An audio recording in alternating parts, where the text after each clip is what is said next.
August 1943.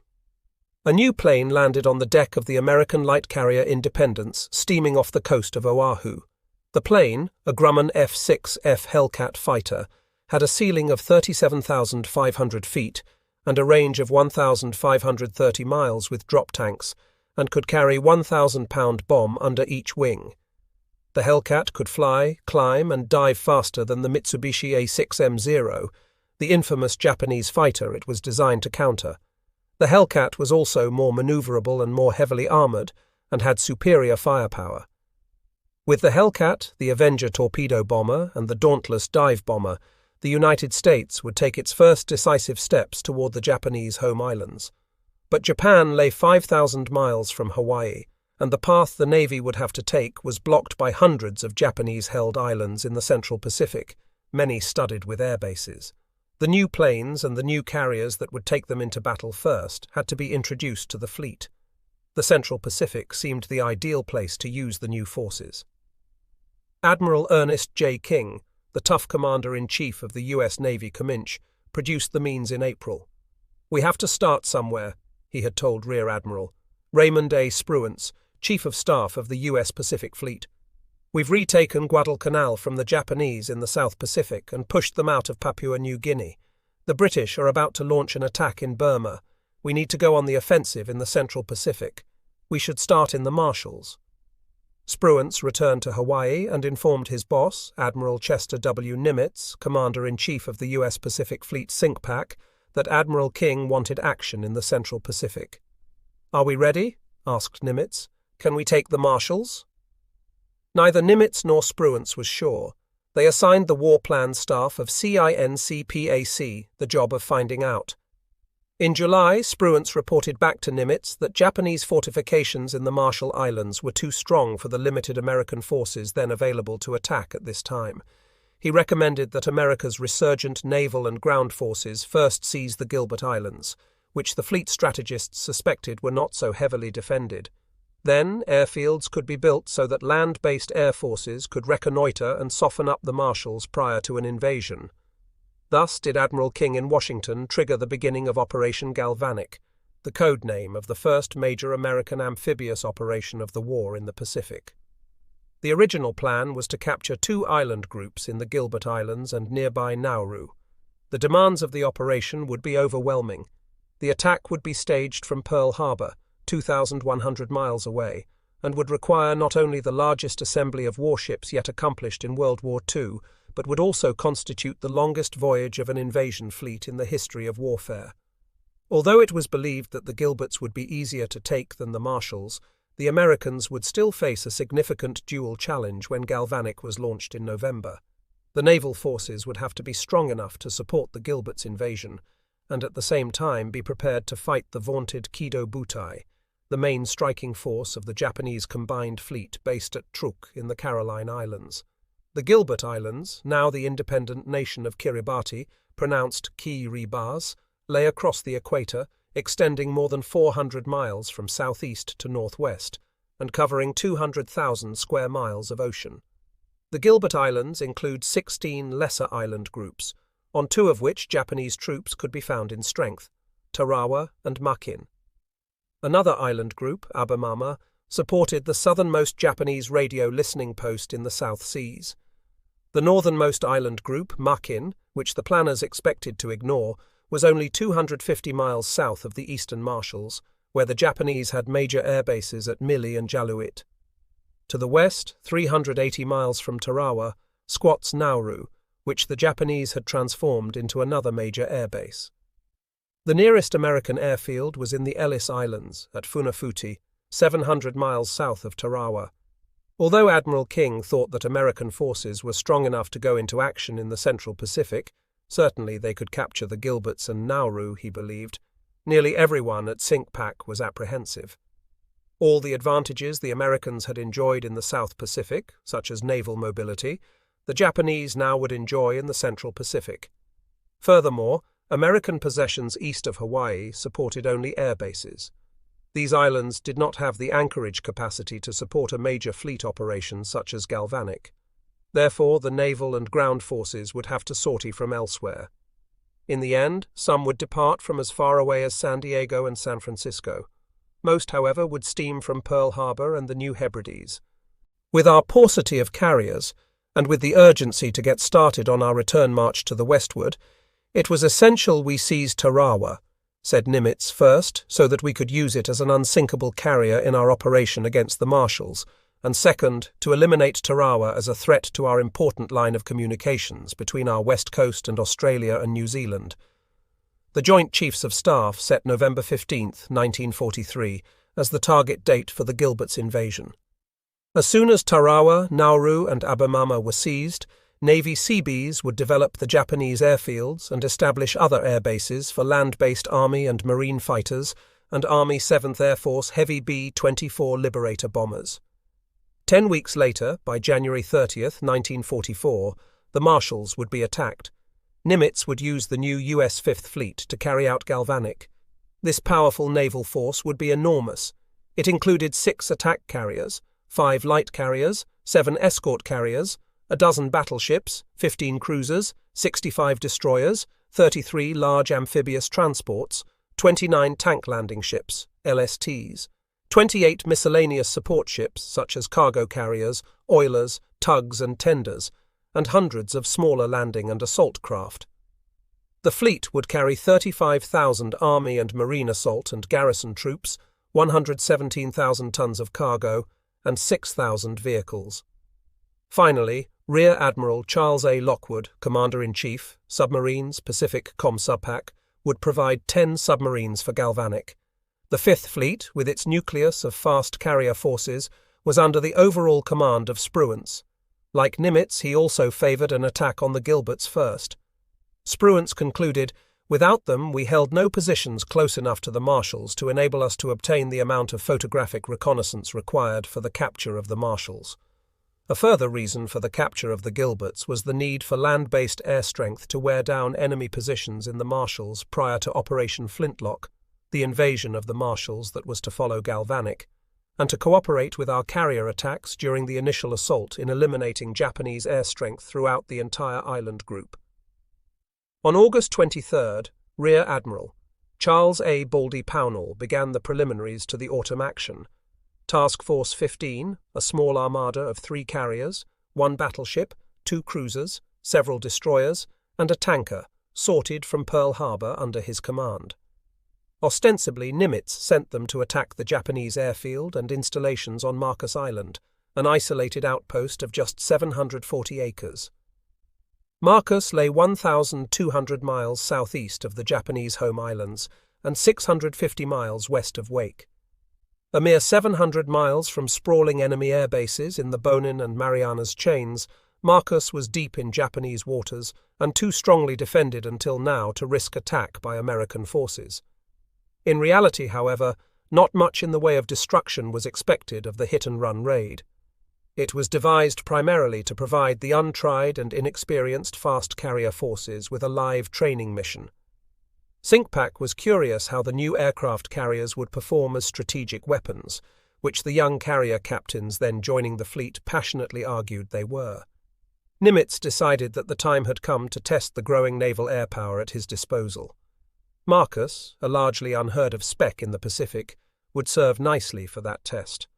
All 3 carriers and their crews assigned to the raid were new and passed to Rear Admiral Pownall's command after he had spent a year as commander of naval air forces on the west coast. Pownall had served with distinction in World War I. An expert in mechanical engineering, he was best known in the fleet for his scientific work as the former chief of the engine section in the Naval Bureau of Aeronautics. Among his accomplishments in that job was his management of a project that had eliminated carbon monoxide poisoning as a danger to pilots. Triangular-shaped Marcus Island, which the Japanese call Minami Torishima, was little more than an airfield surrounded by sea. Its 3 runways were paved with crushed coral and paralleled the short coastlines. The island had been left alone since Vice Admiral. William F. Bull Halsey had conducted a startling raid in March 1942, more than 18 months before, with the carrier Enterprise. Since then, the Japanese had increased the island's defences and installations 4 times over. Now the airfield was a key stepping stone in the Japanese line of communications from the home islands to the huge naval and air base at Truk and all points beyond. The carrier planes began launching before sunrise 130 miles northeast of Marcus. By 6:05 they were over the target. The combined air attacks by the Dauntlesses and Avengers, protected by the new Hellcat fighters, caught the Japanese completely by surprise. Lights were burning in buildings, and Japanese air controllers on duty in the airfield tower were not in the least suspicious when approaching planes appeared with running lights burning brightly. They had no reason to think that the aircraft were anything but friendly. They did not even have time to second-guess themselves and hit the air raid warning as a precaution before the thunder of 2,000-pound bombs crashing all around them confirmed the worst. Lieutenant Commander Richard Upson in his Avenger was the first to sight Marcus. "There it is, boys!" he shouted into his radio. "There it is!" Upson, the torpedo squadron leader, fired the first shots that marked a revolution in American sea power, the affirmation of the task force and the carrier attack battle group. It had been his idea for the American planes to switch on their running lights. By 700, fully 30% of the Japanese installations on Marcus were already damaged. The raid lasted 9 hours. 6 strikes totaling 275 combat sorties were made. Several torpedo bombers were destroyed on the ground, and the airfield was badly damaged. Not one Japanese plane got into the air. 80% of the buildings, aircraft hangars, storage depots, and anti-aircraft and coastal artillery positions had been knocked out. In addition, the airfield had been rendered temporarily unusable, throwing the Tokyo air defense system into panic and confusion. In contrast, American losses were surprisingly light. Only 3 Hellcats and 1 Avenger were lost. As the last fighters left Marcus for the carriers, a cloud of smoke 8,000 feet high towered over the island. Under the headline "Island Raid Gives Japanese the Jitters, Stars and Stripes," the newspaper of the U.S. Armed Forces speculated, "The attack on Marcus appears to be the first blow in a possible offensive opening in a direct invasion route to Japan." There is no question that the raid shocked the Japanese. Radio Tokyo warned, the Americans could have raided the mainland if they had wanted to. The Japanese people must solidify their defense against the enemy. The fast carrier force had passed its first test, but it was just the beginning. The raid on Marcus merely established the pattern for future action in the Pacific. 2 weeks later, Pownall, leading another carrier battle group of new ships, would again be in action against a far more important target. With the advent of the task force concept in 1943, the rebirth of American sea power in the Pacific was nearly complete. "Paradoxical as it may sound," said Vice Admiral Frederick J. Horn, Deputy Chief of Naval Operations at the time, "the fleet as such no longer exists, that is, as an operational unit. Missions in modern warfare are now generally accomplished by task forces. In these, the cruiser plays an essential part. But the ideal task force is built around the aircraft carrier, and, since the carrier is relatively inferior in armament, it is necessary that someone run interference for her. The cruiser is the ideal type for flexibility, speed, and armament, yet even as SINCPAC planned Operation Galvanic to seize the initiative in the Central Pacific and the fast carrier forces began to flex their muscle in hit-and-run raids, the Japanese were formulating their own plans. Fleet Admiral Mainichi Koga, Commander-in-Chief of the Imperial Combined Fleet, suspected that the Americans would move in strength somewhere before the end of the year, especially after the surprise September 1st raid on Minami Torishima. Koga planned for a major showdown in the South or Central Pacific. It had been that way since May 1943. Then Koga had succeeded to command of the combined fleet after the brilliant naval strategist Fleet Admiral Isoroku Yamamoto died when his plane was ambushed by American fighters and shot down. The new Navy Commander-in-Chief, who had been a disciple of the naval air theories advanced by Yamamoto and had accepted them without reservation, was a heavy man with a samurai belly and was known for the large size of his head. He was very much aware of the difficulties he had inherited from his legendary predecessor. "Our enemy is preparing to seek final victory in developing his means of offensive and in preparing plans for the strategic application of new weapons," said Koga to his staff. "There was only one Yamamoto, and no one is able to replace him. His loss is an insupportable blow to us." Now, during meetings at Truk, Koga listened to Vice Admiral. Ryosuke Kusaka, commanding the defense of the South and Southwest Pacific, who reported on the campaigns in these areas. That General Douglas A. MacArthur and Admiral William Halsey were both attacking with utmost speed and drive was bad news indeed. Even worse were their obvious intentions of heading for Rabaul. Halsey, in particular, Kusaka told the combined fleet commander, is making dangerous progress. After months of stormy discussion among the naval leaders since the death of Admiral Yamamoto in April, Japanese options were declining. Allied grand strategy seemed to be overtaking them. In the south, MacArthur's forces were making the main drive across the northern coast of Papua New Guinea.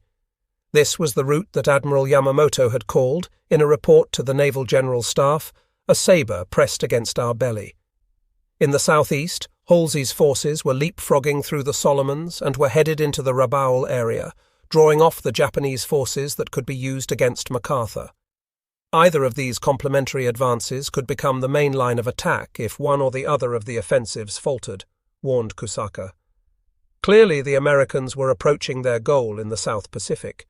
For the combined fleet, it was immensely distressing that of all the enemy commanders it was Halsey, the American whom the Japanese despised most for his highly publicized racial slurs, who seemed destined to reach the major Japanese naval and air base at Rabaul. Halsey's Third Fleet had been specially reinforced for the offensive, with high priority in ships, troops, air support, supplies and equipment. In all, Halsey and MacArthur together had under their command 250,000 American and Australian troops in some 15 divisions and attached units, including the Iron III Amphibious Corps and US 6th Army. They were supported by 700 Third Fleet ships and landing craft and 1,000 aircraft, including Major General George C. Kenney's US 5th Air Force, which Radio Tokyo called the Beast. Indeed, the strategic balance could only be expected to worsen. Imperial General Headquarters predicted that Allied increases in the South Pacific before the end of the year would be monumental.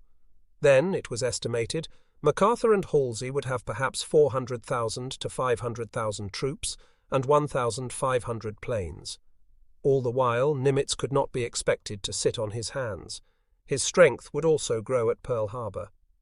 It had been 5 months earlier, in May 1943, that the matter of a comprehensive plan for strategic defense in the Pacific had been considered by the combined fleet planning staff.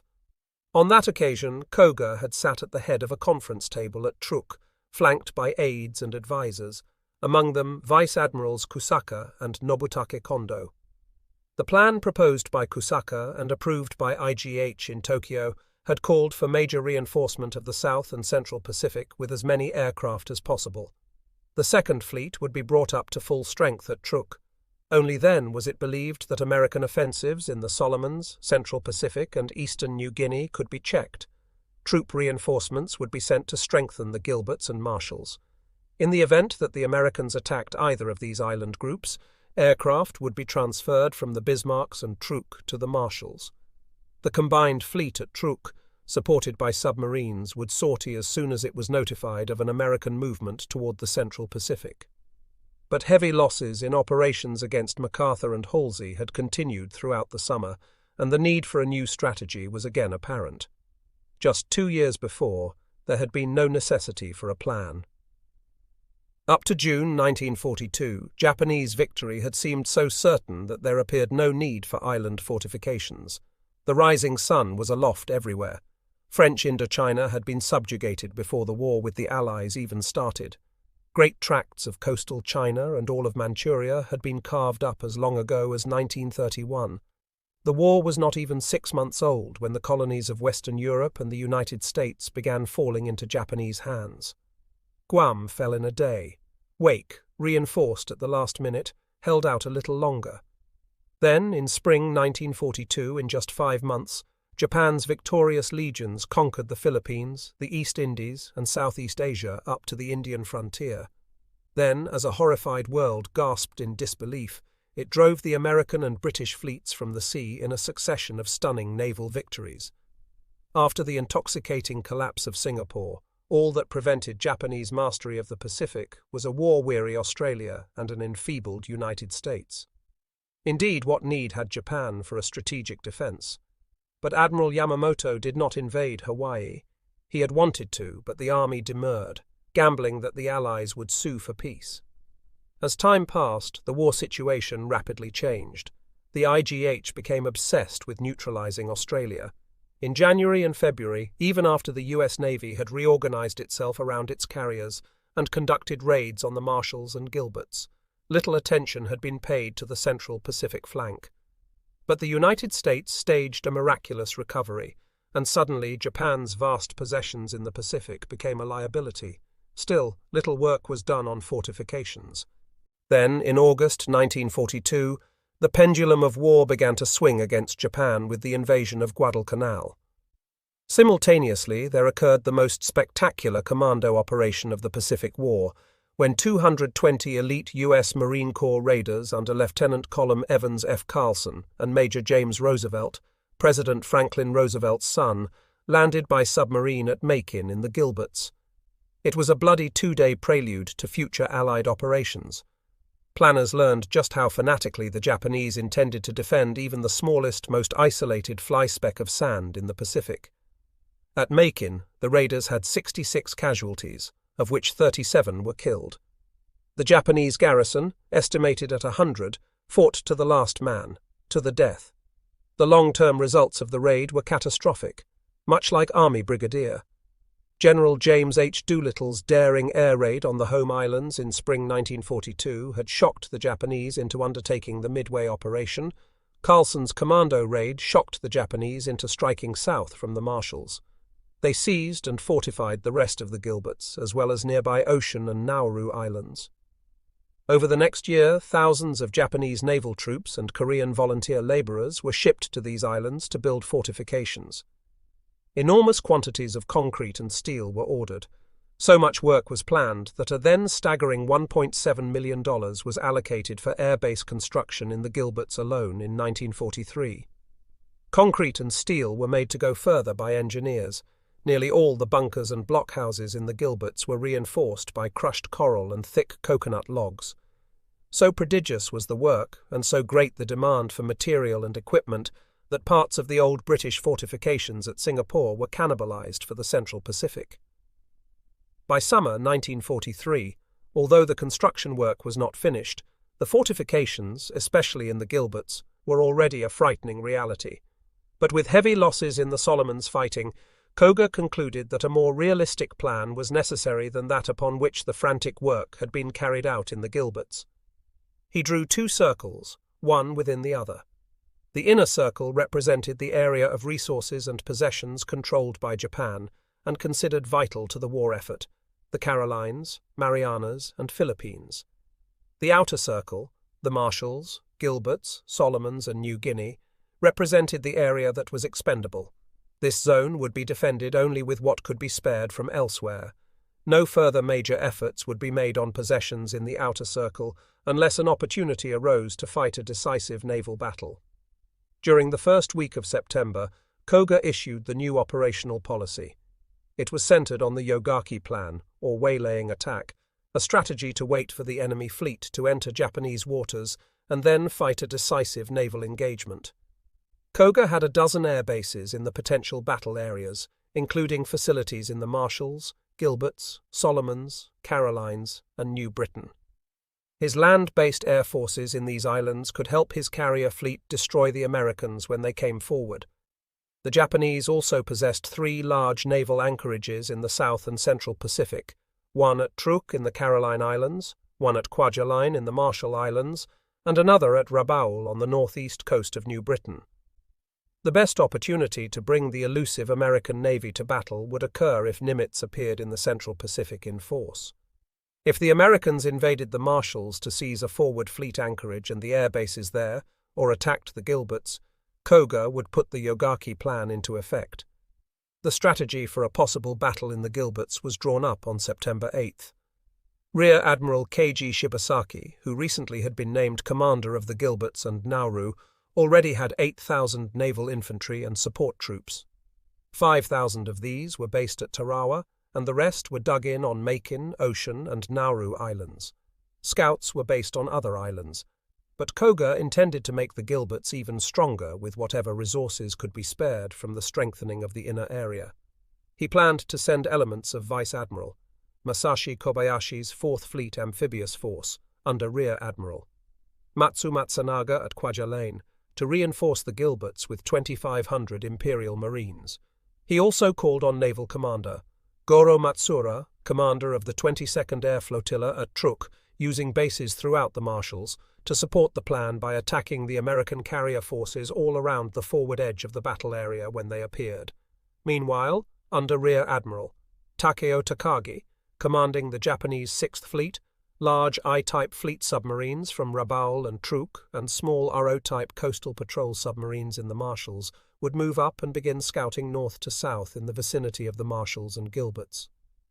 When the enemy appeared, the submarines would concentrate their attacks against naval forces. The 2nd Fleet, or Scouting Force, with its heavy cruisers and numerous destroyers under Kondo, would advance and operate in the area north of Nauru to lure the American fleet westward. After the American carriers had been led westward, land-based naval air forces of the 11th Air Fleet based at Rabaul would weaken the advancing enemy fleet. The 2nd Fleet would move up to the eastern Marshalls around Mili and continue operations. If necessary, a squadron of destroyers would depart Rabaul to assist. Planes of the 3rd Air Fleet, then in training, would join in the defence of the Gilberts, regardless of the level of preparedness they had attained.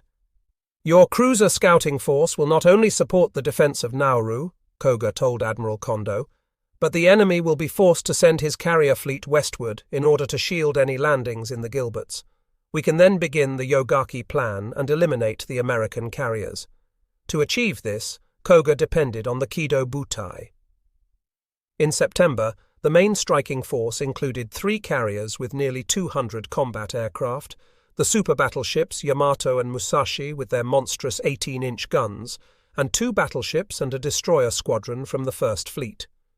On the island air bases of the Marshalls, Gilberts, Carolines, and elsewhere, Koga had another 150 land-based planes. Further, the Naval General Staff of IGH could be expected to transfer some of the more than 2,000 planes in the General Strategic Reserve in the home islands to the combined fleet if an opportunity occurred to fight a decisive naval battle. Also available was the 3rd Fleet, which had a combined strength of 3 carriers with 150 aircraft, 2 battleships, 11 heavy cruisers, 3 light cruisers, and scores of destroyers. Kobayashi's 4th Fleet could contribute 2 light cruisers, 4 destroyers, and 6 submarines. Finally, Takagi's 6th Fleet included 24 submarines. "TT was not," said Vice Admiral Shigeru Fukudome, Chief of Staff of the Combined Fleet, "a plan of any positive action to draw the American fleet into a decisive action, but rather to wait until the American fleet came up, and Admiral Koga felt sure that they were bound to come up if he only waited. Nevertheless, not since the battle for Midway had the Japanese had such a strong force available for action. Koga reasoned that with enough time to prepare, he would be as ready as the steadily deteriorating condition of Japan's strategic situation would allow. He was certain that the Yogaki Plan could defeat the U.S. Pacific Fleet wherever it appeared. Unfortunately for Koga, time was the last thing that Sinkpak intended to give him. No sooner had the ink dried on the Yogaki Plan, or the new operational policy, than Rear Admiral Pownall and the American fast carrier forces struck the Gilberts with all the fury of a hurricane. The 2-day hit-and-run air raid on the Gilberts, which began September 18, 1943, resembled the attack on Marcus, but it was also something more. The first operation had been a tune-up for what was to come. When Rear Admiral Pownall's Task Force 15 appeared out of the east in the Gilberts on the night of September 17th, the carrier chiefs were still learning their craft. This time, however, there also was every expectation that a heavy blow was about to be lowered on the Japanese. Admiral Nimitz had told Pownall, "We have to decrease enemy pressure on our holdings in the Ellis Islands. The fast carrier forces were to test Japanese defences and soften them up as much as possible. They were also to gather as much information about the Japanese positions in the island group as they could. The Gilberts, 2,000 miles southeast of Marcus, had not been hit by Navy planes since Vice Admiral Halsey's task force had visited them and the Marshalls in January and February 1942, prior to the Enterprise raid on Marcus. The only other important American action in the group had been the daring submarine-launched commando attack on Macon by Carlson's raiders 13 months earlier. Since the Gilberts were to be invaded in November, Nimitz and Rear Admiral Spruance were not at first interested in sending a carrier strike force against them at this time. However, lack of information about the islands convinced them that there was more to gain than to lose in hitting them. Marine Major General Holland M. Smith, for one, whose troops of the 5th Amphibious Corps would assault the Gilberts, was skeptical. He feared that the fast carrier operations would tip the American hand in the Central Pacific. He was not alone. Many officers at SINCPAC, chief among them the Gun Club, the influential group of battleship and other surface commanders who still resisted the far-reaching implications of naval air power, branded the carrier captains and air admirals prima donnas who were endangering the war effort. In part, the battleship men were worried that their own influence in the fleet was waning. They envied the degree of operational independence the fast carrier forces were suddenly enjoying. They argued that the time spent on hit-and-run raids by small carrier battle groups would be better used in training for a general fleet engagement. Spruance supported this view. He was deeply troubled by the prospects of a violent Japanese reaction to the raids, but Nimitz, though he privately agreed with Spruance, thought differently. In order to keep peace among the naval high command in the Pacific, he felt that he had to give the carrier chiefs their chance. Because there were more targets involved in the Gilberts operation than at Marcus, this raid would prove more difficult. There would surely be problems of coordination. The potential for Japanese counterattacks also was proportionally greater. There was no question that the raid on the Gilberts was an important event, fraught with all kinds of unimaginable dangers. The naval air enthusiasts were elated. The success at Marcus had stirred their ambition and determination to decisively influence Allied grand strategy in the Pacific. They pined for a free hand, and the coming raid was another opportunity. Their pleasure, however, was mixed. Between the Marcus and Gilberts raids, with the carriers back in their berths at Pearl Harbor, their pilots unwinding and crews preparing for further action, Baldy Pownall was rewarded with the newly created position of Commander, Fast Carrier Forces, Pacific. No one had been more surprised than he. Nevertheless, the proponents of air power were less than enthusiastic. Pownall may have been qualified as a pilot, they complained, but he was first and foremost a student of the old peacetime Navy. A cautious commander who never went beyond the limits of the absolute minimum. To the carrier chief's way of thinking, extreme caution negated the incredible destructive power of the fast carrier forces. Caution in command of carriers, they argued, was at best a gross misuse of their striking power and at worst a recipe for disaster. But Nimitz, who had made a name for himself in submarines and had no carrier experience, was committed to keeping the peace in the fleet as best he could. Although he was prepared to give the fast carrier forces a degree of operational autonomy, he was not ready to turn the air admirals entirely loose. Hence the appointment of Pownall to operational command of the carrier forces. The top target for TF-15 was Baisheo, the principal island of Tarawa Atoll in the central Gilberts. 22 miles long, Tarawa had 9 large islands, numerous small ones, and a large lagoon. Consequently, the Japanese had turned it into their most important forward airbase in the South Seas. Just to be on the safe side, therefore, it was arranged, much to the chagrin of the carrier captains, to give the fast carrier forces some help. Heavy and medium bombers of the Army's 7th Air Force, based in Hawaii and staging through newly acquired American bases in the Ellis Islands, and others of the 13th Air Force at Guadalcanal, would strengthen the attack. In fact, the first B-24 strikes in the region had occurred 9 months earlier. Long before the Joint Chiefs of Staff in Washington had settled upon the Central Pacific as the next theatre of operations against Japan, bombers of the 7th Air Force had begun harassing the Gilberts as well as nearby Nauru. In the Ellises, an airfield had been developed at Funafuti, 700 miles southeast of Tarawa, and the first elements of the 11th Bombardment Group were moved up from Canton Island. The B-24s made their first practice run against Tarawa on January 23rd. 3 of the big 4-engine bombers made a combined reconnaissance and bombing attack and discovered the airfield on Betio. Another mission on February 17th discovered the seaplane base at Macon. The first major strike, however, did not occur until April 20th. Logistical difficulties had kept pushing it back, but it finally got away. 22 liberators with Army Major General Willis H. Hale, commander of the 7th Air Force, leading the attack in person. The Japanese sent up a dozen Zeros. One B-24 was shot down, the first 7th Air Force loss in combat in the Gilberts, and several others were damaged. The bombers dropped nearly 30 tons of high explosives on Nauru. They damaged the Japanese airfield and hit the important phosphate factory. The attack on Nauru was the first clue that Rear Admiral Tomonari Saichiro, then in command of the South Seas area and based at Tarawa, had that the Americans had built an airfield near enough to strike the Gilberts. A Japanese bomber followed the B-24's home to Funafuti, and Saichiro decided to hit back. On April 21st, he sent a dozen twin-engine bombers against the American base at dawn and scored results. 2 of the valuable B-24s were destroyed on the ground, and 6 others were damaged in the raid. 6 American airmen were killed and a dozen injured. 2 days later, Hale retaliated. 12 liberators droned over Tarawa with moderate success. The result? The airfield on Betio was back in service overnight. From then on, owing to the lack of American air bases, the vast distances involved, and strong Japanese resistance, B-24 missions occurred infrequently. Only 62 more combat sorties were made in the entire Central Pacific until September. Psychologically, the results were worrisome to SINCPAC, and the effect was not lost on the Navy. What was happening was no secret. The Japanese were getting stronger every day. Good reconnaissance photos had been taken on each 7th Air Force mission since the first raid in January. Island defences, especially at Tarawa and Nauru, were steadily becoming impregnable. Notwithstanding climbing ship sinkings by American submarines, Japanese supplies and reinforcements were getting through, and their strength was increasing. They apparently intended to fight very hard for the Central Pacific.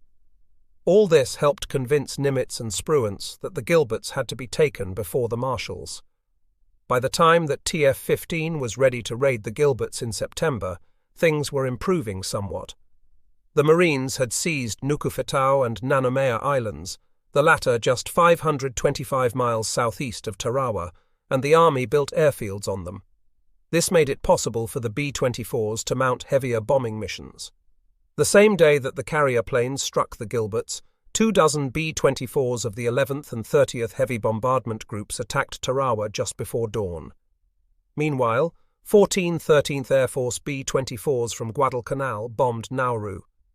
In the afternoon, 28 liberators combined photo reconnaissance and bombing missions over Tarawa, Abemama, Makin, and Nauru. The effects were mixed. Although the raids served to hamper enemy air movements, the land-based bombers attacked with poor results.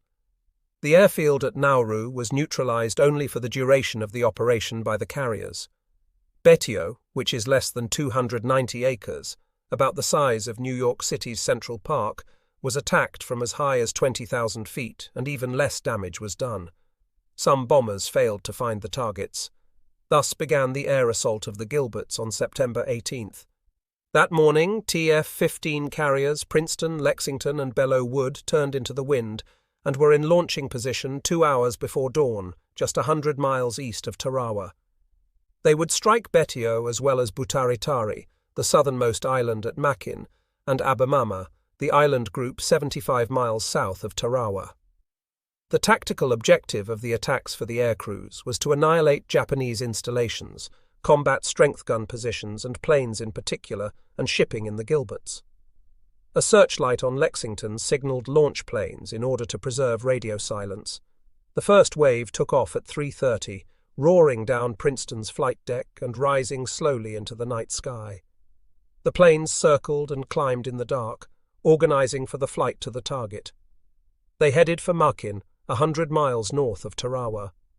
Pownall had settled on a sunrise strike against Makin as part of the opening phase of the attack, partially for the purpose of knocking out the Japanese long-range seaplanes based there. The Emily seaplanes could search up to 700 miles from their base. If the Hellcats could knock out this threat early, the chance of the Japanese locating TF-15 would be reduced, and the raid could proceed with less danger to the carriers. It was a beautiful tropical morning, with low-lying, billowy clouds from 2,000 to 8,000 feet in the sky.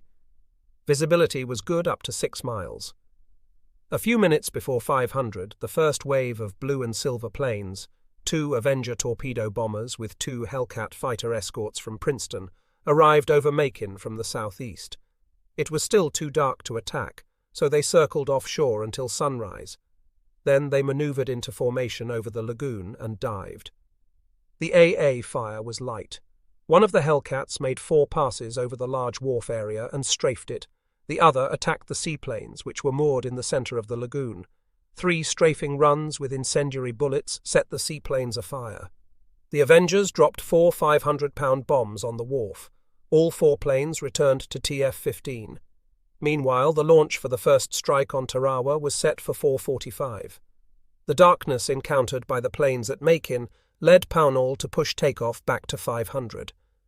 Among the up and alert Japanese, the morning routine, which normally would have included the organization of labor parties to repair the damage from the pre-dawn raid by B-24s, was cancelled when word arrived of the attack on Macon.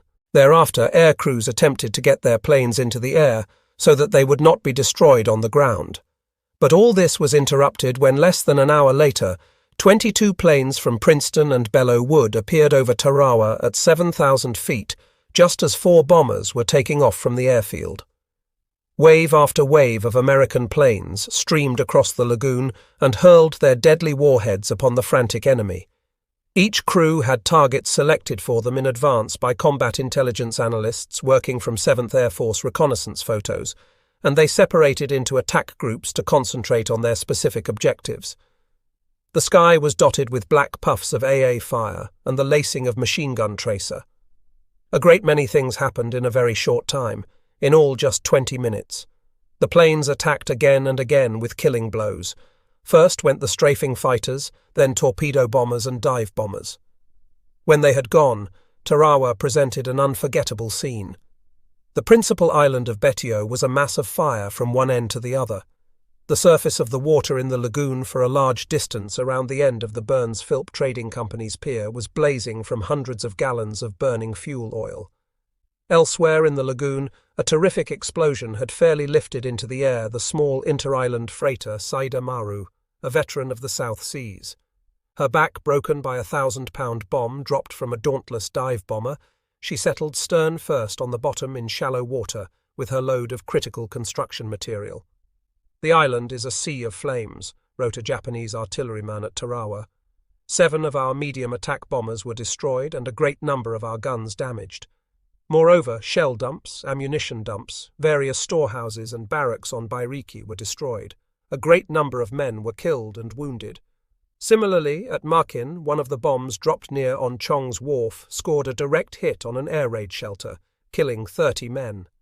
In the midst of the turmoil at Tarawa, the crew of a torpedo patrol boat tried to get underway and head for the north. As she moved, she became a target for numerous planes and was repeatedly strafed until, badly crippled, she was run aground on a neighboring island under withering machine gun fire and bombs. In all, 8 Japanese planes were destroyed and 2 damaged on the ground.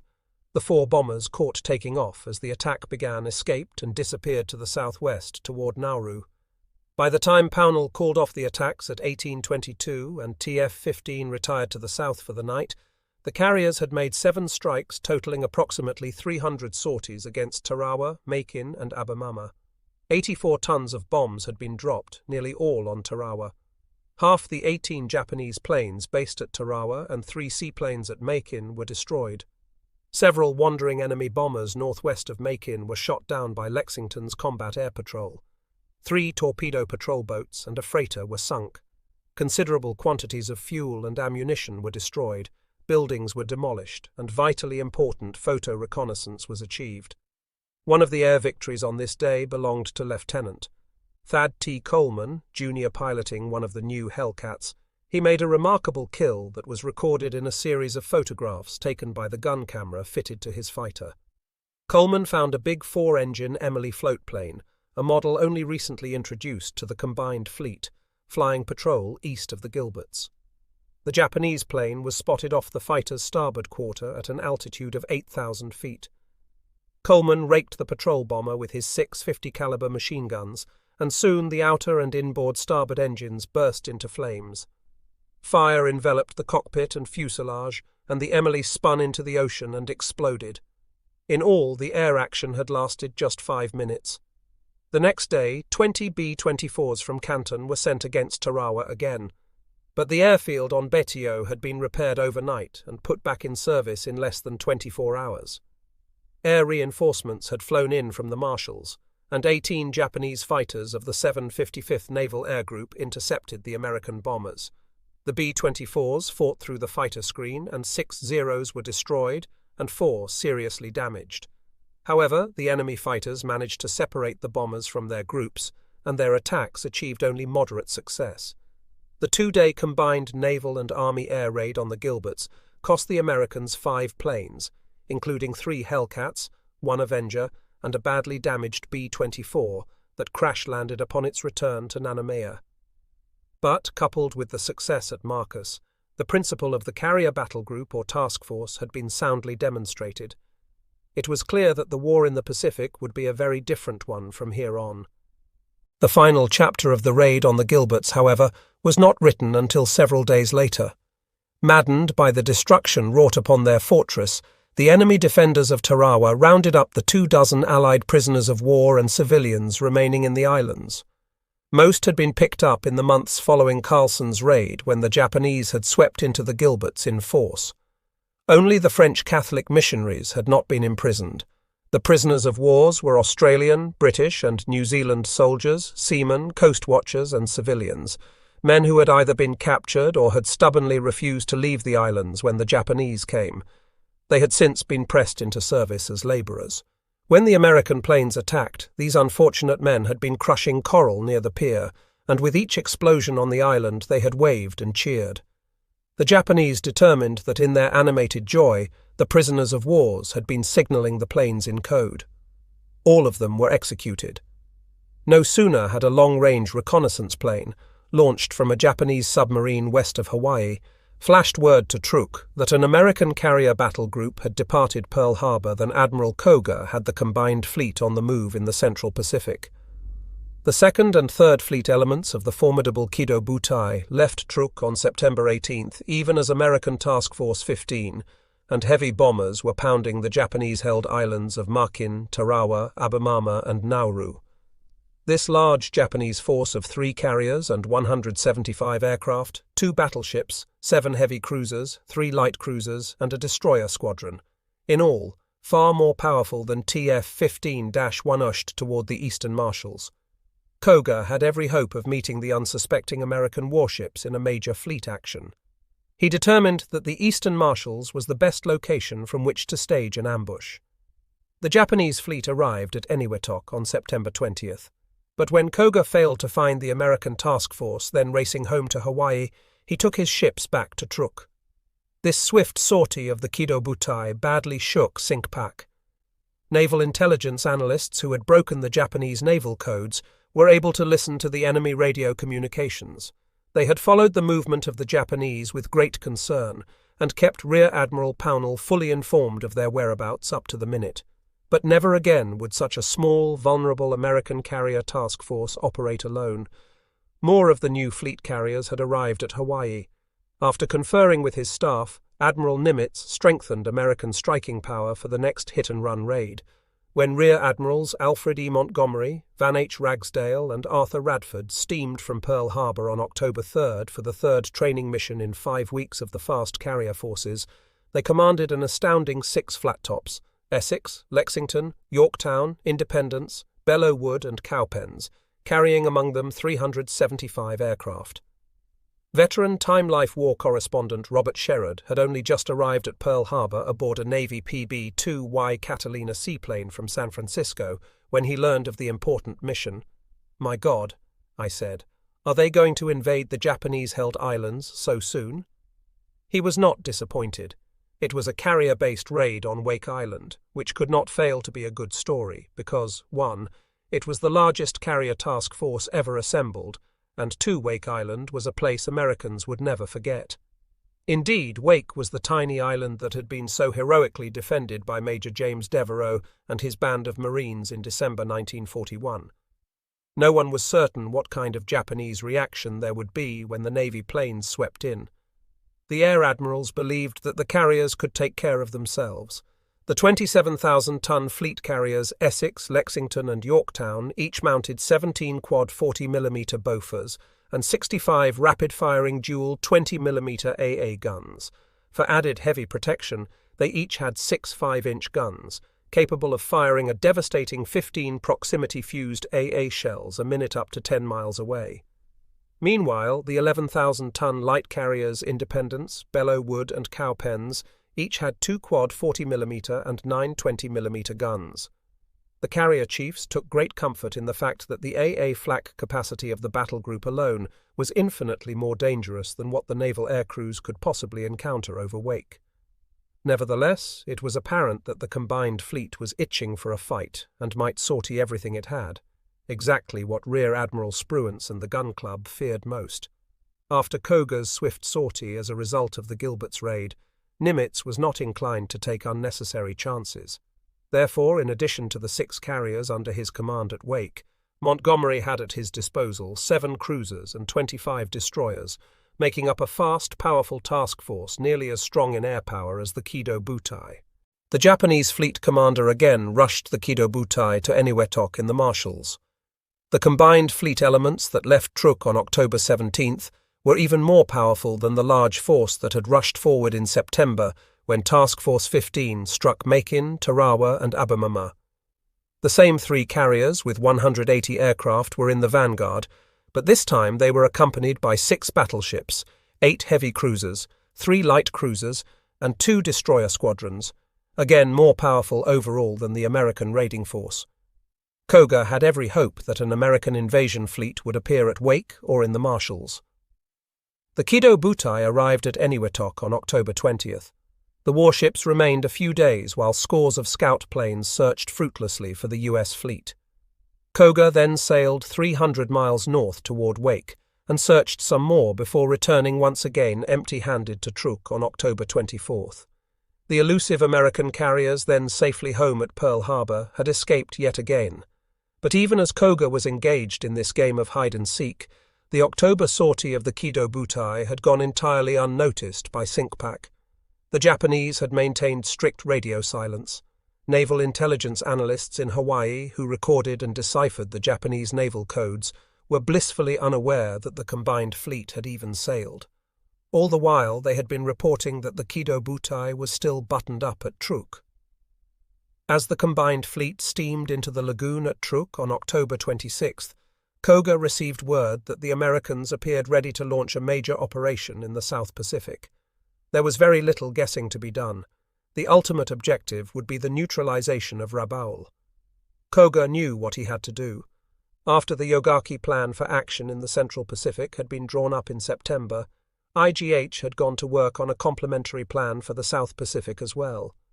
Operation RO, Admiral Koga was told, consists merely of a whittling-down campaign against the enemy which relies upon the momentary use of crucial battle forces when conditions are favorable.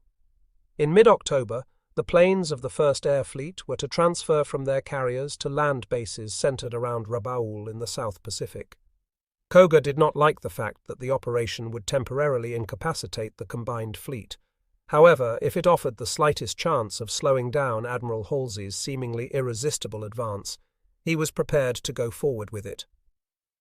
In the last week of October, the Japanese reluctantly stripped the Kido Butai of its main striking power, and on November 1st sent the fleet's carrier aircraft to reinforce Rabaul. As the enemy planes departed Truk, Halsey's forces were invading the jungle island of Bougainville, just 200 miles southeast of Rabaul. Believing that yet another opportunity for a naval battle was developing, Koga not only sent his elite carrier air wings to Rabaul, but also shifted his naval surface strength southward.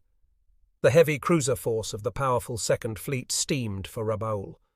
More often than not entirely overlooked in histories of the Pacific War, Operation RO was an all-or-nothing gamble of historic proportions. Unknown to anyone at the time, least of all Koga, it was to have far-reaching effects on the forthcoming American invasion of the Central Pacific. At Wake, as had occurred only weeks before at Tarawa, the Japanese garrison assembled the Allied captives they held. The unfortunates were 100 American civilian construction workers. They had been kept on wake when the rest of the prisoners of wars, more than 1,000 Americans, were sent to Japan in December 1941 after the island fell. As the intensity and accuracy of the American air attacks had grown, the Japanese accused the civilians of aiding the raids by means of clandestine radio contact with the carriers. On the night of October 7th, the day after the fast carrier force had gone, the Americans were lined up on a beach and machine-gunned to death. They were buried in a common mass grave, their fate unknown until the end of the war. At Pearl Harbor, as the fast carrier forces delivered devastating blows against Japanese-held islands, planning for the impending action in the Central Pacific had continued apace. Admiral Nimitz leaned back on the leather sofa at CINCPAC headquarters. He was listening to his Chief of Staff, Rear Admiral Spruance. There had been plenty of discussions regarding the invasion of the Gilberts, as the bustle in the Hawaiian Islands indicated. Everyone understood that the decisions regarding the invasion would have a decisive effect on the course of the war. At least one of the American naval leaders realized this from the start. "This will only be the beginning," he had said in spring when Cominch ordered him to commence planning. That man was Admiral Chester W. Nimitz. Now, in autumn of 1943, the Allies were embarking upon truly momentous days in the massive struggle with the Japanese Empire. In the South Pacific, where nearly 500,000 Allied troops were fighting, the Japanese had suffered their biggest and bloodiest defeat. Guadalcanal, over which desperate battle raged for 6 months, had fallen, and as many as 30,000 Japanese soldiers, sailors, and airmen had been killed, wounded, or captured, and nearly 700 planes destroyed. Scores of Japanese and Allied warships had been sunk in frightful naval battles. In New Guinea, the largest island in the Pacific, General MacArthur was making unprecedented gains on numerous fronts. In the North Pacific, the Japanese had been driven from the Aleutians. In China, India, and Burma, they continued to hang on grimly against increasing Allied military might. Throughout the Pacific, American submarines had sunk nearly 2 million tons of merchant shipping, and now CINCPAC was sharpening plans for yet another terrible blow, Operation Galvanic, the commencement of an all-out invasion of the Central Pacific. The American plan of action had been created under confusing and cautious conditions. The one man most directly affected by its ponderous provisions and intangibles would be Spruance, in command of the powerful new U.S. Fifth Fleet. The difficult job of trying to plan ahead, to prepare both the Gilbert Islands offensive and what to do in the event that the Japanese combined fleet sorted, had been given to Spruance, known affectionately by his Naval Academy classmates as Spru. Officially, however, he was known as Commander-in-Chief, Central Pacific. When he was promoted to the post, he was told by Admiral Nimitz, "Spruance, you are lucky." Nonetheless, his task was mind-boggling. In preparing Galvanic, Spruance had to consider all sorts of unanswerable mysteries.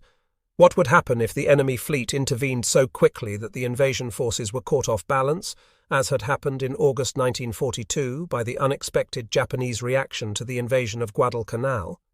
Which troops, soldiers and marines, would be assigned which objectives?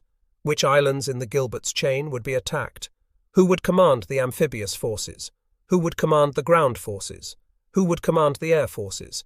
And how would they all be integrated toward one ultimate goal? These were the initial and most important fundamental questions. They all had to be answered clearly if Japanese strength was to be overcome in the Central Pacific. Until the Great Allied Conference in Washington in May 1943, no detailed plan for the war in the Pacific had ever been agreed on. Various military authorities in the United States and Britain had been preoccupied with the war against Germany and Italy. Although in the United States there was tremendous interest in finishing off Japan, even while continuing to fight in Europe, little progress had been made in setting down an overall strategy. The Army and Navy each had their own and very different ideas. They agreed only on one thing: Japan should be defeated as quickly as possible. Otherwise, they warned, the war in the Pacific might last until 1946. The Army, with General MacArthur heavily engaged in the Southwest Pacific and obsessed with the notion of returning to the Philippines, had no trouble at all arriving at a plan. Returning to the Philippines had been taken for granted by MacArthur, and he had always known exactly how he would do it. In March 1943, he bluntly informed the Joint Chiefs of his plans for 1943, naming the islands he intended to occupy and build airfields on. It was a staggering agenda. In his victory plan, MacArthur contemplated fighting along the northern coast of New Guinea, jumping across the Dampier Strait to New Britain, continuing the battle up the Solomon's Ladder to New Ireland, and culminating the year in a massive Allied assault on Rabaul, with its 135,000 Japanese defenders and 5 fully operational airfields. But above all, MacArthur wanted to be named Supreme Allied Commander in the Pacific, with responsibility for directing the entire Allied war effort against Japan. The general envisioned for himself a role similar to that of the still-to-be-named Allied Commander-in-Chief in Europe. As his aides calmly laid down his plans to the JCS, American and Australian forces had not yet completely secured eastern New Guinea, where Japanese forces were still fighting desperately. The Navy considered MacArthur's plans impractical. Admiral King flatly refused to turn over command of the fleet to a soldier in a theatre dominated by blue water. Thus, by spring, the Navy was preparing plans of its own. Cominch recommended command in the Pacific remain divided between Admiral Nimitz and General MacArthur. King also issued a broad strategic plan for the defeat of Japan, which advocated a two-pronged attack, with Nimitz driving across the central Pacific, not to the Philippines but to China. The Philippines, King suggested, should be bypassed. Moreover, MacArthur's forces should undertake only those operations that would support the Central Pacific Drive and secure its flank. MacArthur, of course, was displeased by the Navy plan. His forces in the south would have a sphere of responsibility clearly subordinate to Nimitz and the Navy. He worried about the Philippines remaining in Japanese hands. Above all, however, he feared that his fame might evaporate if he were relegated to a supporting role in the war in the Pacific. Operations in the Central Pacific, he declared, would of course complement the main drive, meaning his own, but should not receive a higher priority in resources than the Southwest Pacific Theatre. Nevertheless, the JCS felt compelled to compromise as a result of the competing plans. The subject was of pressing concern because Allied military might was becoming so great that something had to be done to use it effectively. As the Navy saw matters, MacArthur was challenging not only the Navy role in the Pacific, but also the pre-war American plans for war against Japan, which had not foreseen the use of Australia as a base of operations. If Allied grand strategy in the Pacific were changed to accommodate the general, a huge influx of men and material would be necessary. MacArthur demanded that in order for his plan to succeed, he must have 23 infantry divisions, 45 groups of aircraft, and the bulk of the new U.S. Pacific Fleet. The JCS feared that this would delay, and could conceivably jeopardize, the outcome of the war against Germany. It seemed clear that MacArthur either did not comprehend the immense logistical efforts that would be required for his plans, or, more likely, he understood them perfectly well, and believed that nothing was more important than retaking the Philippines. But in the view of the JCS, the price was preposterously high. When the discussion ended, the JCS left no doubt in the minds of the various American high commands in the Pacific what they wanted. United States strategy, as envisioned by the compromise, meant the quartering of 1 million men in the Pacific and an additional 1.5 million tons of shipping, costly drains on the all-out effort against Germany, but with every prospect of victory over Japan at a minimum of time. The plan for the defeat of Japan, from which Operation Galvanic emerged, called for a swift thrust into the enemy's inner ring of island possessions, an amphibious blitzkrieg that would carry American land, sea, and air forces into the Central Pacific and from there to the Japanese home islands themselves. MacArthur would continue his operations toward the eventual recapture of the Philippines, with smaller forces than he had wanted. But above all, the decisions reached in Washington meant that Admiral King's determination to have action in the Central Pacific had been realized. In mid-September, between the hit-and-run raids by the fast carrier forces on the Gilberts and Wake, the various command elements began gathering and organizing in Hawaii. The plans for Galvanic were published and distributed. The operation appeared straightforward enough. 2 reinforced divisions of Marines and soldiers would attack, seize and develop as bases for future operations the islands of Tarawa in the Gilberts group and nearby Nauru. A smaller reconnaissance force would seize Abemama. The Navy would isolate the Gilberts area from Japanese naval and air forces. The campaign had to be wrapped up quickly.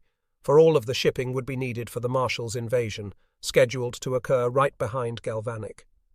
Among the commanders assigned to Galvanic were men who had practically written the book on amphibious warfare. By now, the United States had gained experience in the invasions of Guadalcanal and elsewhere in the Solomons, of North Africa, and most recently of Sicily and Italy. Nearly every potential problem in the Gilberts, these men believed, had been worked out and compensated for in advance. Yet the invasion of the Gilberts would be different. Primarily, the targets were all incredibly small and encircled by coral barrier reefs. These factors troubled the planners most. Difficulties were compounded by the critical shortage of shipping available. When it was determined that not enough shipping was on hand to take all the objectives at once, Nauru was dropped from the list with Admiral King's permission. It was replaced with Makin, which was much closer to the main objective of Tarawa, and was defended by a vastly smaller Japanese force. It was apparent to all that the landings at Tarawa would require a frontal assault against heavy fortifications. Yet in both cases, it was privately hoped that the Marine and Army units could accomplish the conquests of Makin and Tarawa in a matter of hours. In the end, before the Gilberts were cleared of Japanese, it took a week. The amphibious command structure was the most complicated so far in the war. Rear Admiral Spruance, the victor of the battle for Midway, would be in overall command. He would accompany the forces assigned to the capture of Tarawa, where the heaviest Japanese resistance was expected. Rear Admiral Richmond Kelly Turner, who had directed amphibious forces in the South Pacific under Halsey, would command the 5th Amphibious Force as well as the Northern Attack Force assigned to seize Makin in the Northern Gilberts.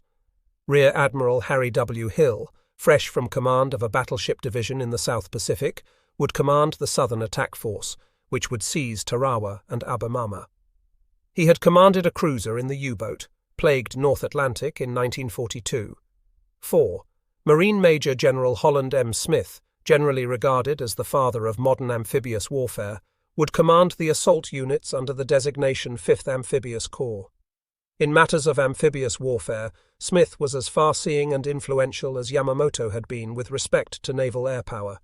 The ground forces that the Marine General would command included A. For Tarawa, the battle-tested 2nd Marine Division reinforced under Major General Julian C. Smith. B. For Makin, elements of the Army's untried 27th Infantry Division, commanded by Major General Ralph C. Smith. C. For Abemama, the 5th Amphibious Corps Reconnaissance Company under Captain James L. Jones, whose Marine scouts would land from the submarine Nautilus. Major General Holland Smith, 63 years old, of Hatchetubee, Alabama, was known for his acerbic temper, which had dogged him since 1906 as a second lieutenant in the Philippines and earned him the sobriquet Howlin' Mad. This was his first campaign in the Pacific War. When it came to his beloved Marines, he was as blindly devoted as Admiral Turner was to the Navy. Turner's unflattering if revealing moniker was Terrible Turner. Galvanic was only the first of many campaigns for the two men who would engineer the American amphibious war in the Pacific, and whose relations were always anything but congenial. In June, Howlin' Mad Smith, then in command of American amphibious training for the Pacific, had accepted Nimitz's invitation to command the Central Pacific ground forces in the coming offensive. 2 months later, he arrived at Pearl Harbor and was greeted by Turner, who, although he was an admiral, would actually be in nominal command of all troops assigned to Galvanic. Later in the war, the command structure would be better clarified and reflect a reasonable line of authority, but for the invasion of the Gilberts, Smith was officially a notch below Turner. This did nothing to improve the view each had of the other's role in the operation. Planning conditions for Galvanic were not the best. Both assault divisions were widely separated not only by the philosophical chasms of different branches of military service, but by geography. The 2nd Marine Division, reforming after the Battle for Guadalcanal, was based around Wellington, New Zealand, southeast of Australia. The 27th Infantry Division was based at its permanent camp on Oahu in the Hawaiian Islands. In view of geography and the fact that the 5th Amphibious Corps was undergoing organization at the time, the enormous burden of planning for the assault fell to the staff of the two divisions. Sometimes, recalled Lieutenant Commander Patrick J. Grogan, who would be the Navy Beachmaster at Tarawa, the planning rooms reminded you of a giant toy factory, with hundreds of little boats, tanks, LVTs, artillery, and sometimes toy soldiers. On August 5th, the 2nd Marine Division had received Komsenpak's order to prepare for Tarawa, and immediately the staff began to produce an outline. It was called Operation Longsuit, which everyone soon forgot. The invasion of Tarawa, unlike the invasion of Normandy Operation Overlord or the invasion of North Africa, for example, was like Iwo Jima and the other horrendous battles of the Pacific in that it was never really referred to as anything except the name of its chief objective. The principal island of Betio, upon which the main blow of Galvanic would fall, was known to the assault troops by its code name Helen, affectionately called by his troops Uncle Julian or General Julian, Major. General Julian Smith, 58 years old, of Elkton, Maryland, had overall responsibility for planning the marine landing at Tarawa. With 33 years of service in the Corps, he had commanded the 5th Marines in 1940–41, and before World War I had seen action in Cuba, the Canal Zone, Veracruz, and Hispaniola. More recently, he had been Chief of Staff at Marine Corps Headquarters at Quantico and a U.S. naval observer in Britain. Smith had taken command of the 2nd Marine Division in May 1943. At least one Marine officer thought Smith looked like the guy next door who spent Saturday night babysitting with his grandchildren. While half the 2nd Marine Division were veterans, the 27th Infantry Division never had been in combat.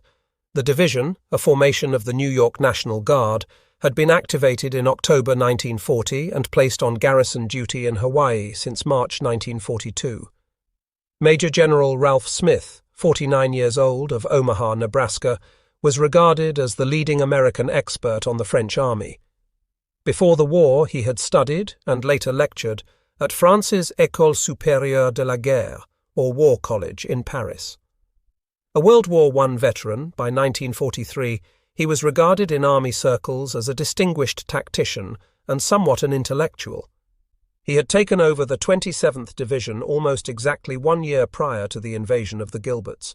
He too had served in wartime staff positions, first as Chief of Military Intelligence for the General Staff in Washington, then as Assistant Commander of the 76th Infantry Division, before getting his first combat command. In contrast to Howlin' Mad Smith, the Army Smith was breezy in nature. From August until late October, then, these men, with the various naval and air commanders, directed the planning for the assault phases of Galvanic, the largest and most sweeping operation yet undertaken by the United States in the Pacific in World War II. The greatest air battles fought in the Pacific since Midway and Guadalcanal, perhaps the combined fleet's last real chance to fend off the inevitable, broke the back of Japanese air power and affirmed the beginning of the end of the war.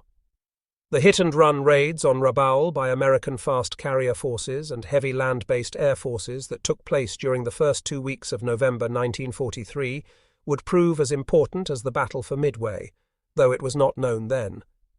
The raids dwarfed the surprise attack on Pearl Harbor nearly 2 years earlier in combat intensity and, more importantly, in long-term results. Unlike American naval and air forces after Pearl Harbor, there would be no resurrection of Japanese forces. After Rabaul, Japanese naval air power was for all intents and purposes finished as a strategic asset. Operation RO was daring and desperate, reflective of an empire whose military forces were strained beyond their capacity to resist the world's largest industrial power. The combined fleet had not recovered from its cumulative losses suffered thus far in the war, particularly from the battles for the Coral Sea, Midway, and Guadalcanal.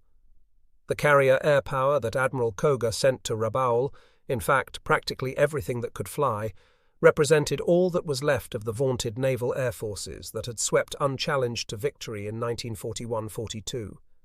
From October 27th to November 1st, in great formations, 82 fighters, 45 dive bombers, 40 torpedo bombers, and 6 reconnaissance aircraft, in all 173 carrier aircraft, left Truk for Rabaul. The heavy air reinforcements gave Admiral Kusaka nearly 400 naval and military aircraft at Rabaul, enough, it was hoped, to devastate Admiral Halsey's forces that landed on Bougainville on November 1st.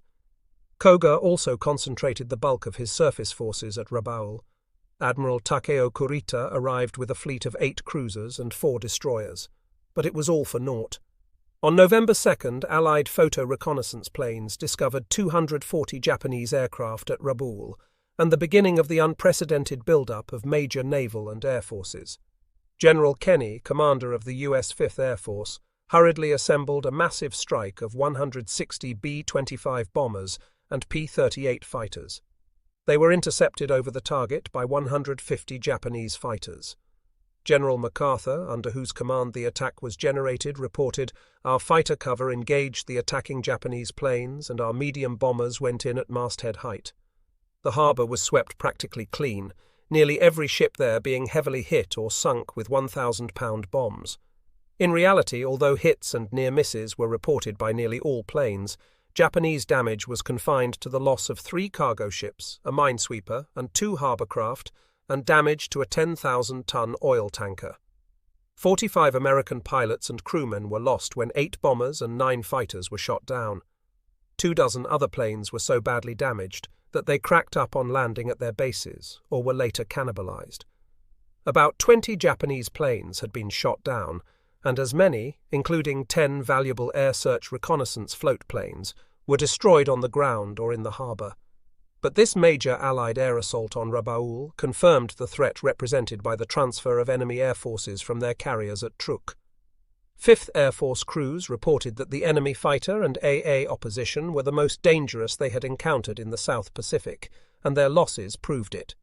Meanwhile, the Japanese 5th Cruiser Division under Vice Admiral Sentaro Omori sortied from Rabaul and was defeated 40 miles from Empress Augusta Bay, while attempting to attack Admiral Halsey's transports off Bougainville. In a 90-minute naval battle at night, American radar-directed gunfire sank the cruiser Sendai and a destroyer. The heavy cruisers Miyoko and Haguro, in the center of the Japanese battle line, collided and were damaged. The next morning, of 67 Japanese aircraft that attacked the American warships, 17 were shot down. Despite the fury of the combined naval and air engagement, not one American ship was damaged. On the morning of November 5th, an enormous swarm of American aircraft, 107 in all, appeared out of the southeast. The air groups attached to the carriers Saratoga and Princeton, 2 AA cruisers, and 10 destroyers under Rear Admiral. Frederick P. Sherman had been supporting the Marines at Bougainville with strikes on the Japanese airfields 50 miles northwest at Buin and Kahili, and farther north at Buka.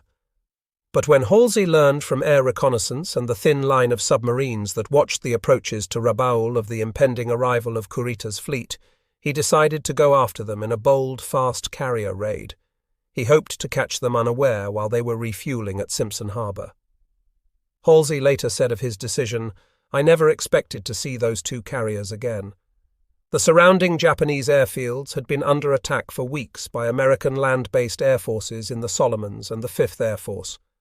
After steaming through the night at 27 knots, TF-38 arrived on station in the Solomon Sea and launched every combat plane aboard the carriers. Swarms of Navy and Marine land-based fighters flew cap over the carrier battle group.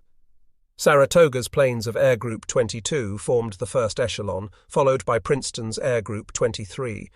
With perfect visibility and a 7-knot wind, they attacked, sweeping over Rabaul at 0900.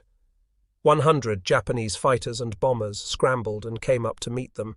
Some 30 men of war, chief among them the cruisers and destroyers from Truk, and scores of non-combatant vessels frantically attempted to cast off fuel lines and get underway.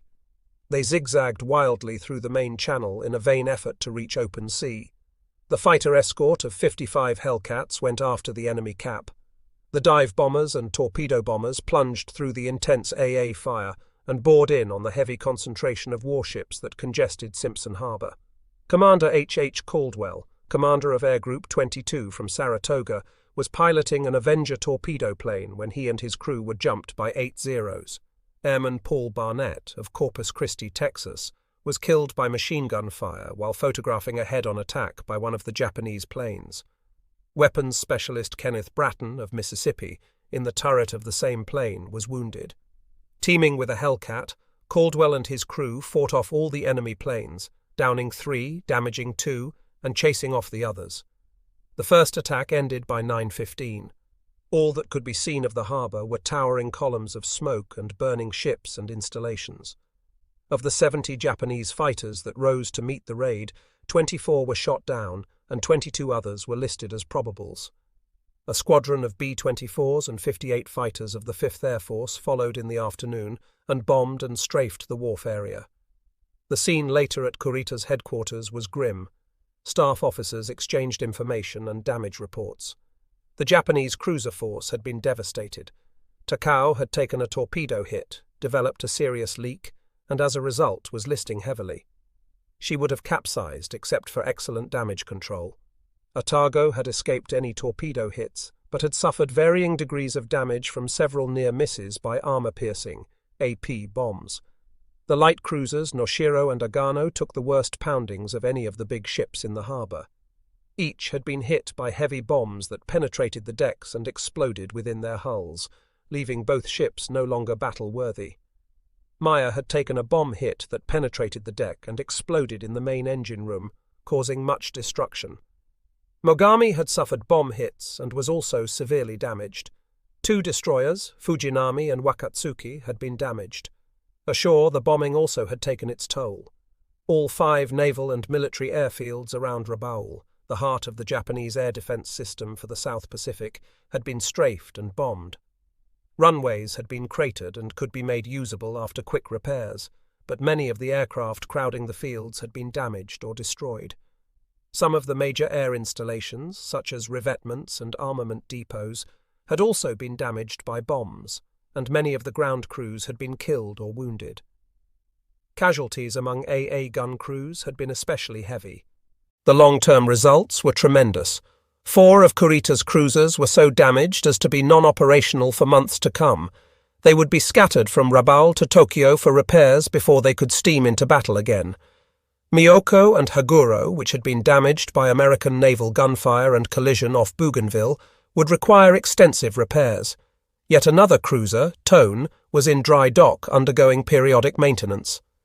In contrast, 10 American carrier aircraft had been shot down, but the tremendous attrition of Japanese air forces did not end there.